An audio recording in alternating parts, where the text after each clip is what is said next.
ఈపులు చింతపండు చేసి ఇవాళ మూలకు కూసబెట్టిండ్రు తెలంగాణ ప్రజలు. ఇవాళ చంద్రశేఖరరావు కేటీఆర్ అంటున్నాడు కారు ఖరాబ్ అయింది, షెడ్డు పోయింది, మళ్ళీ వస్తుందని. నేను చెప్పదలుచుకున్నా, మీకందరికీ తెలుసు కారు ఖరాబ్ అయి కారు కనకపోయింది, ఇక అది బాగుపడదు, మళ్ళీ రాదు. జుమ్మెరాత్ బజార్లో తూకానికి తూకం వేసి అమ్మాల్సిందే, కారు గతి లేదు. ఇవాళ కారు లేదు కాబట్టి బస్ వేసుకొని బయలుదేరింది. నేను చూస్తాం ఏం చేస్తాడో కేసీఆర్ అని. ఏమి లేదా, మీరు బస్ యాత్ర ఒక్కసారి చూడండి. తిక్కలోడు తిరునాళ్ళకు పోతానంటే వెనకటికి ఎవడో ఎక్కడానికి దిగడానికి సరిపోయిందంట, వానికాడ చూసింది లేదు, చేసింది లేదు. ఇవాళ చంద్రశేఖరరావు బస్సు యాత్ర కూడా తిక్కలోడు తిరునాళ్ళు పోయినట్టే ఉంది తప్ప ఇంకొక మాట లేదు. ఆయన నిన్న నిజాం ఖమ్మంలో ఒక మాట చెప్తున్నాడు, అయ్యా కాంగ్రెస్కు 40 సీట్లు కూడా రావు, బీజేపీకి 200 వస్తాయి. 200 వచ్చినప్పుడు తెలంగాణలో ఆయన 12 సీట్లు ఇస్తే సంకీర్ణ ప్రభుత్వంలో చేరి నామ నాగేశ్వరరావుని మంత్రిని చేస్తాడంట. మరి నేను చెప్పింది ఏందా, ఇన్ని రోజులు బీజేపీ బీఆర్ఎస్ చీకటి ఒప్పందం జరిగింది, ఈడ సీటు బీజేపీకి వదిలిండు.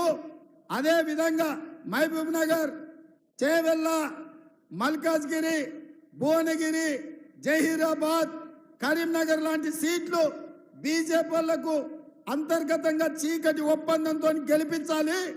ఇంకొన్ని సీట్లల్లా ఖమ్మము, నల్గొండ లాంటి సీట్లల్లా, మెదక్ లాంటి సీట్లల్లా బీజేపీ వాళ్ళు బీఆర్ఎస్ను గెలిపించాలి, కాంగ్రెస్ను ఓడించాలి అని కుట్ర చేస్తున్నాను.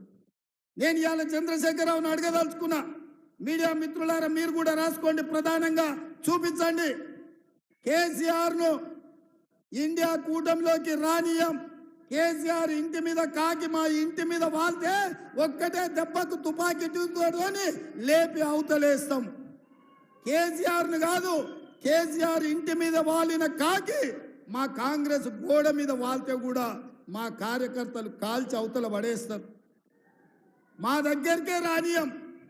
మరి 12 సీట్లతో కేంద్రంలో ప్రభుత్వం ఏర్పాటు చేస్తాడా? ఎవరితో చేస్తాడా కేసీఆర్? అంటే ఎన్డీఏతోనే కదా, బీజేపీతో పొత్తు పెట్టుకుంటా అని చెప్తుండు కదా. మొన్న 10 ఏళ్ళు బీజేపీతోనే కదా ఆయన ఉన్నది. ఈ చట్టాలు వచ్చినాడు పార్లమెంట్లో మద్దతు ఇచ్చింది ఆయనే కదా.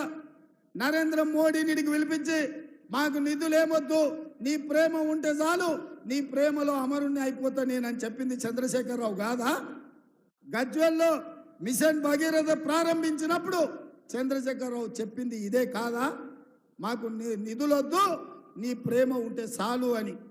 ఇవాళ మరి అదే చంద్రశేఖరరావు ఆయన మాట్లాడుతున్నాడు ఏమని, రాబోయే ఎన్నికలలో హంగ్ పార్లమెంట్ వస్తుంది, నేను కేంద్రంలో చేరుతా, నామ నాగేశ్వరరావు మంత్రిని చేస్తాను.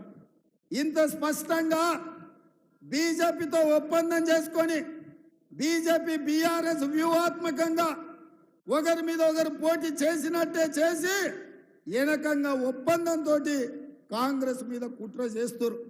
ఈ కుట్రలన్నీ చూసే మా కమ్యూనిస్టు సోదరులు, మా కోదండరామ్ గారు కాంగ్రెస్ పార్టీని ఎట్లయినా గెలిపించాలి, ఈ దేశంలో సెక్యులరిజాన్ని కాపాడాలి అని సిపిఐ సిపిఎం కోదండరామ్ గారు ఇవాళ మనకు మద్దతుగా నిలబడ్డారు. అందుకే మిత్రులారా మీకందరికి నేను చెప్పదలుచుకున్నా, ఈ ప్రభుత్వం ఎవడో ఆశామాసిగా తెచ్చింది కాదు. ఇవాళ ఈ కుర్చీలు మా తాతలు ముత్తాతల నుంచి మాకు వచ్చింది కాదు. ఈ కష్టం మీది. మీ రక్తాన్ని చెమటగా మార్చి మీ భుజాలు కాయలు కాసే విధంగా 3 రంగుల జెండాను మోసి ఇవాళ ఈ ప్రభుత్వాన్ని తెచ్చిండ్రు. ఈ ప్రభుత్వం మీ ప్రభుత్వం. అందుకే ఈ ప్రభుత్వం ఆడబిడ్డలకు ఆర్టీసీ బస్సు ఉచిత ప్రయాణం ఇచ్చింది.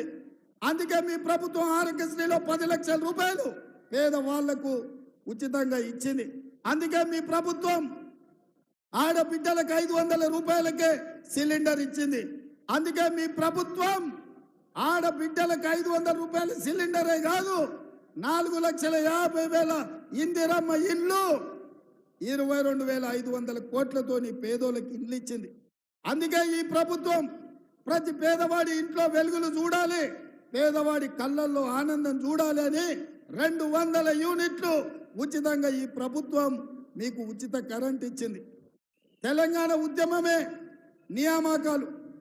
తెలంగాణ నిరుద్యోగులకు వచ్చిన 3 నెలల్లో 30,000 ఉద్యోగాలు ఇచ్చి నిరుద్యోగ యువకులని ఈ ప్రభుత్వం ఆదుకున్నది. బీసీ జనాభా లెక్కలు కట్టమని చెప్పింది.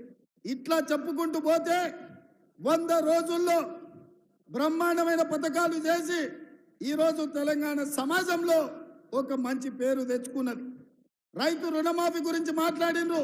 నేను మళ్ళొక్కసారి హుజూరాబాద్ వేదిక మీద నుంచి తెలంగాణ రైతాంగానికి మాట ఇస్తున్నా. రామప్ప దేవాలయంలో ఉన్న శివుడి సాక్షిగా నేను మాట ఇస్తున్నా. 15 ఆగస్టు లోపల ఈ రాష్ట్రంలో ఉండే రైతాంగానికి మొత్తం రుణమాఫీ చేస్తా.